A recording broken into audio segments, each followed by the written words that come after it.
RNIB, Opening Up Creative Culture. Project Feedback. Paul Fordham, Punch Records. Paul's in an auditorium, his comments intercut with black and white photographs of Birmingham's black community. Punch is an arts development agency. We work primarily with music, but in all the cultures that are around that music.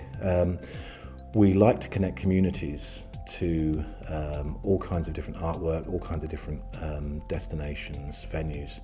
And we were attracted to audio description because it opened up a whole new world for us and hopefully a whole new world for our audiences.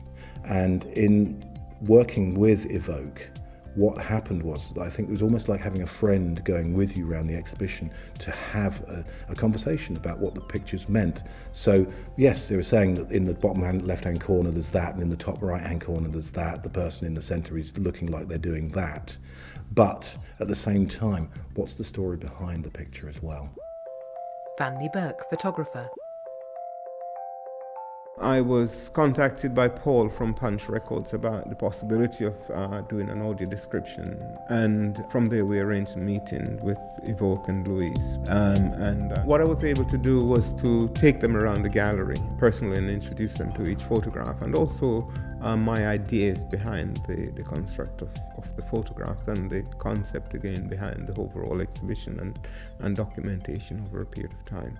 And I think somehow that fed into their choice of images and how they perceive the overall project. I mean, the outcome of this is it's totally changed our perception about the arts. I mean, when I was first came up with the idea about audio description for a visual arts exhibition, I think I was actually confronted by my own prejudices, and I thought, hey, that just doesn't make sense. But it makes so much sense in that. The visual language, it seems to me, is much more than just about the passive looking. So that was a really important cultural change, I think, for me and for Punch. The use of the technology we had, I think, has created quite an impact as well. Certainly in conversations I've had with galleries since, they were very interested in the independence that our approach promoted, where using a piece of technology and some, I don't know what you want to call them, pass cards that we took round with us, it enabled effectively blind and partially sighted people to be able to go around an exhibition independent of those one or two times when perhaps a gallery could actually afford to put on an audio describer.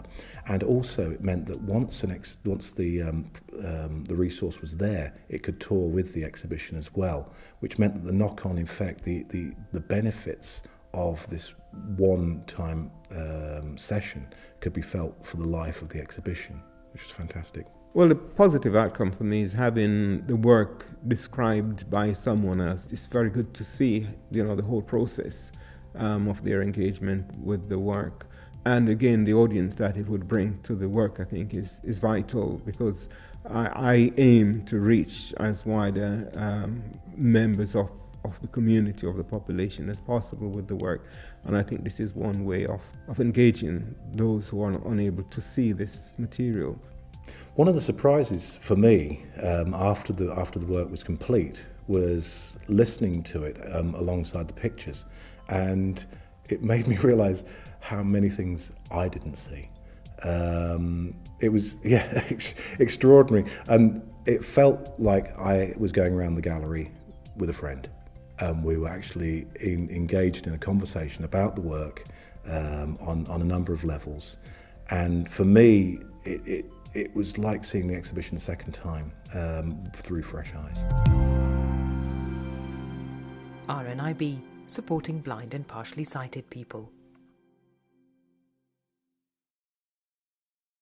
Logos for Arts Council England, Punch Records, Imagineer Productions and Ironbridge Gorge Museum Trust.